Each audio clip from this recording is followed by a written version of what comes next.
Isang maulang umaga para sa inyong lahat. Ako nga pala ay isang domestic helper na nagtatrabaho ngayon dito sa Hong Kong. Dahil nga maulan ngayon dito sa Hong Kong at stay in ang amo kong lalaki, kailangan ko siyang paglutuan ng paborito niyang tanghalian.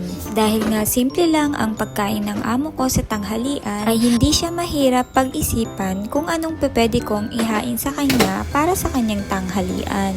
Dahil nga isa pa ay lagi kaming may stock na fresh noodles o kaya dried noodles dito sa bahay, ay madali lang para sa akin para gawan to ng paraan.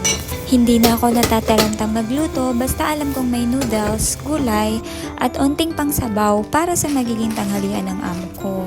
Meron din nga pala kaming mga leftover na naiwan kagabi kaya kukuha ako ng onte para isahog ito kasama ng ihahain kong noodles para sa kanya. Kahit andito ang mga amo ko ay hindi ako nag-aalala pagdating sa pagkain. Hindi sila pihikan o mahirap pakainin.